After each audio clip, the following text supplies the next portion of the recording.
I'm a fan of the Hannibal Lector books by Thomas Harris. Big fan. Loved them. When I was a kid, when I was 13 years old, Silence of the Lambs was absolutely my favourite book, along with A Clockwork Orange. The logo you see on streetfightsecrets.com, which is me doing that, like this, is actually a composite.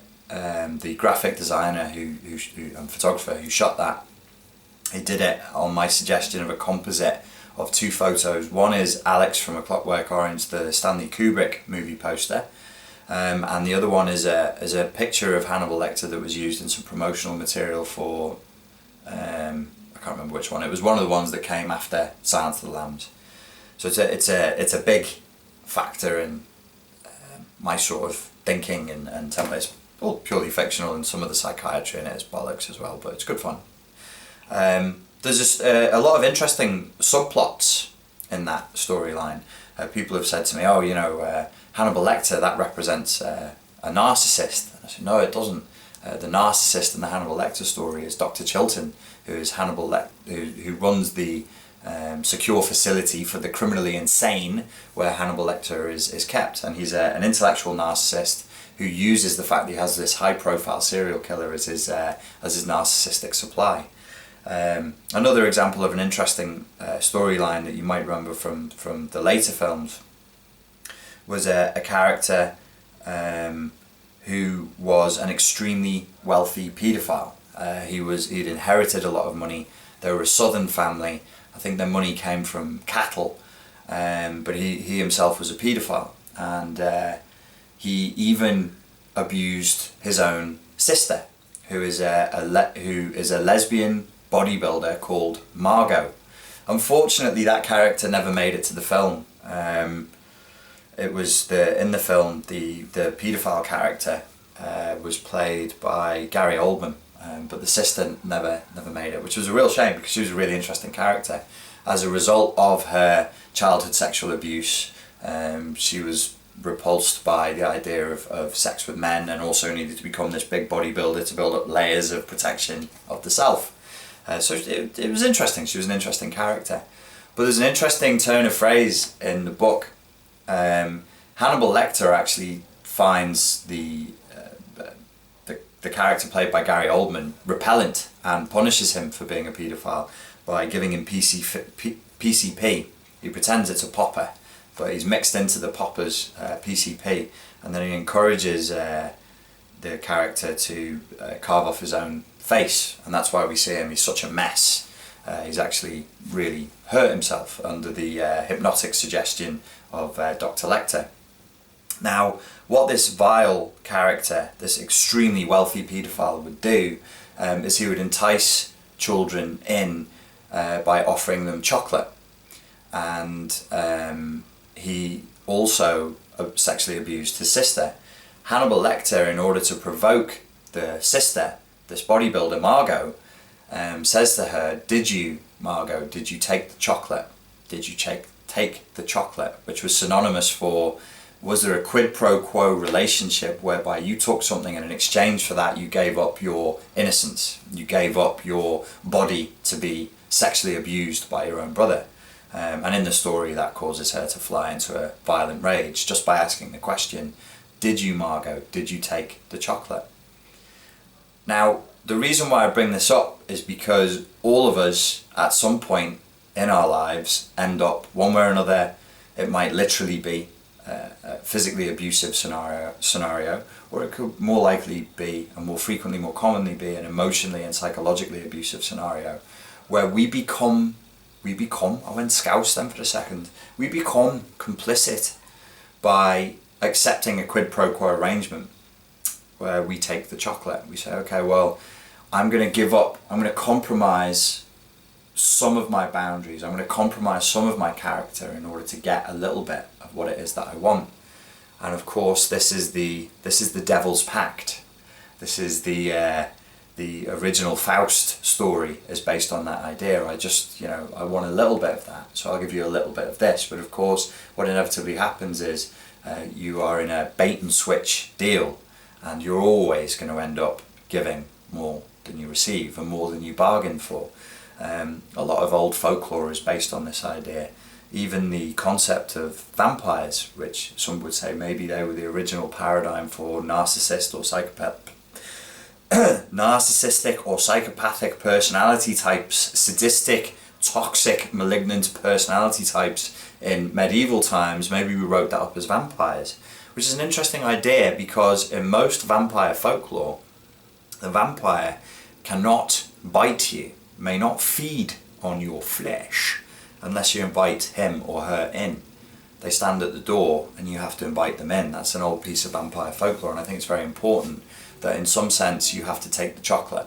You have to say, yes, this charming, beautiful stranger at my door, I will invite them in. And then through having invited the wrong person in to your personal space, you then suffer the consequences of that. And it's a bait and switch where you end up giving a lot more than you get. So I think this is a very old folkloric archetypal idea that goes back, probably since the dawn of time, where in order to get somebody to do something through manipulation, there will be this idea of reciprocity. This particularly works well on people who suffer from people pleaser syndrome. Those of us who, like myself, who suffer from weak boundaries, who suffer from porous ego boundaries, who are neurotically and obsessively overly conscientious, who always put others first, who struggle to say no, who do not like to disappoint other people and make other people experience negative emotions, and who are neurotically and weirdly and suspiciously naive in their assessment of other people and of life. This naivety, by the way, is rooted in a childhood problem, which is that in order to survive emotionally and psychologically, the child teaches itself to misperceive reality, because the reality that is presented to them is simply so horrific and violent and torturous, either literally or symbolically. And I think it's interesting that when you look at tales like the tales from the Brothers Grimm, which are allegedly for kids, but which are full of horrifying ideas like people being maimed, blinded, boiled alive, and all kinds of hideousnesses and violence is going on there. Well, the reality tunnel for a lot of children in the formative years is violence. It's a very, very violent way to be brought up. And in some ways it ends up being compromised because we take the chocolate. In an abusive context, the child's love and desire to be loved by the mother or the father will be so intense that it effectively can look like madness. So that when I'm talking to clients now, or anybody who does therapy or coaching is talking to clients now, you will find yourself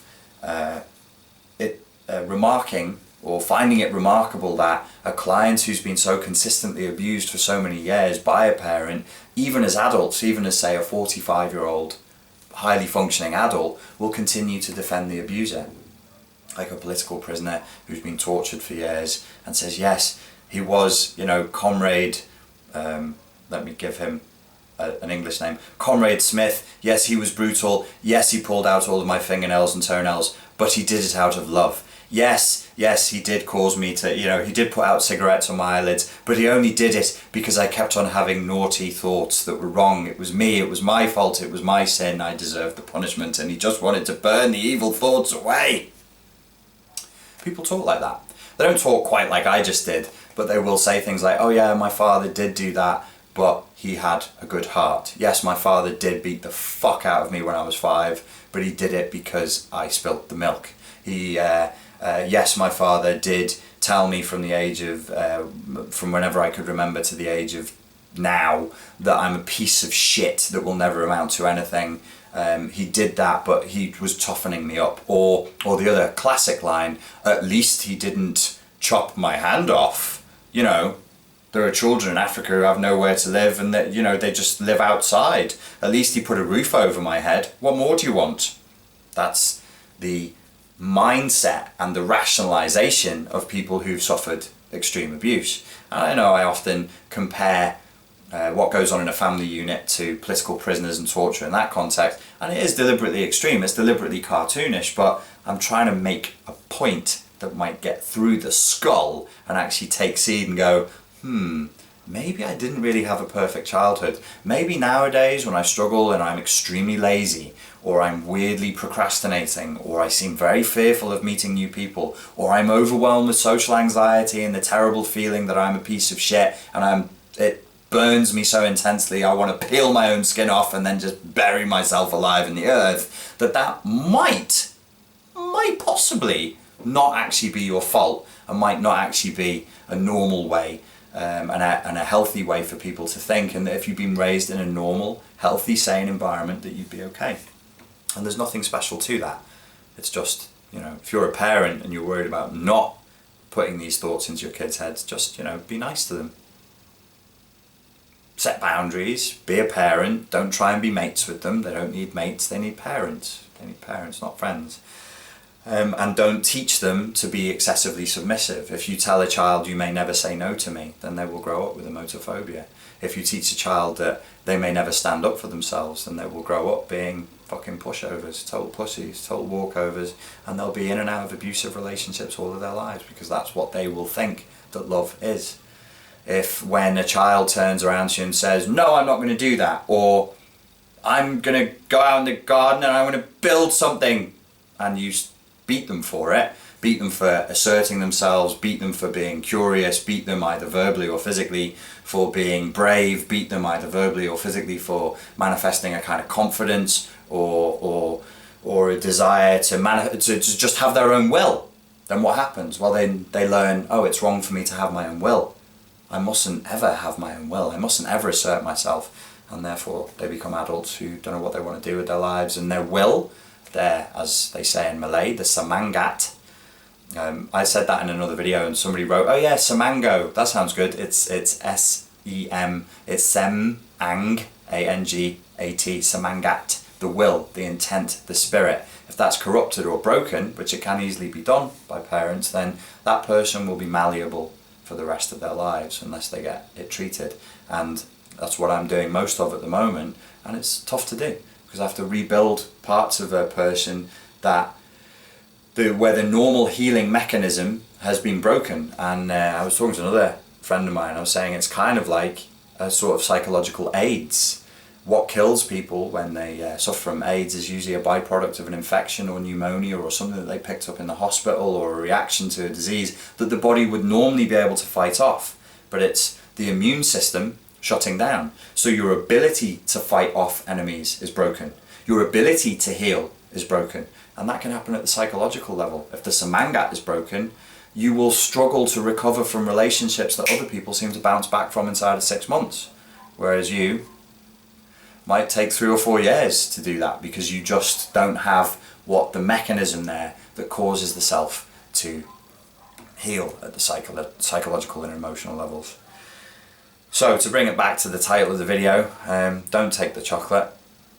If you can avoid it, it will always put you in a situation of compromise, and it will always put you in a situation where the other person is over you, and where if you have people pleaser syndrome, if they do one thing for you, you'll want to do 10 things back for them, because in your head that's what it takes to be equal. That makes you very malleable. That makes it very, very easy to manipulate you, and that means that you are vulnerable. I'm not telling you that to frighten you. I'm telling you that so that you understand the reality of the situation. If you have been frequently bullied, if you have found yourself frequently open to abuse, it is because you are bullyable, it is because you are abusable, and it is because you are vulnerable. What can we do? Well, we've got to start rebuilding that semangat, we've got to start rebuilding those walls, and we have to start self-championing. What happens when a person says, no, I'm not going to take the chocolate, and starts to self-champion? The first thing that happens? Drama. The entire social system that you live in that benefits from your abusive position of being down low, of being like on the floor, a dog to be kicked, is if you try and get up off the floor, everybody's going to try and kick you back down. And what will frequently happen is, if you start to self-champion, is there'll be massive turbulence in the environment, particularly the family members, or maybe if it's at work, your co-workers will try and push you back down. And if you refuse to get back into your rightful place as a slave, then you'll be outcast and you'll be kicked out. I never really have good news on these videos. Sorry about that. The good news on the other side of all that stuff though is you get to be your own person, and nothing feels more amazing than that. I was talking to a client about that a few weeks ago. There is no drug that is more satisfactory than sovereignty, and I would know. I've tried lots of them, and sovereignty is an independence, and knowing that you're living your own life in your own way and that you do have the capacity to say no. You still have bad days, you still have you still get annoyed, you'll still feel sad sometimes, just whatever else was, life is still going to occur, you're still going to get ups and downs, but generally speaking it feels really fucking good. So if you're going to get addicted to anything, I suggest you get addicted to independence and start mainlining personal sovereignty, start self-championing, put those barriers back, start to learn to say no.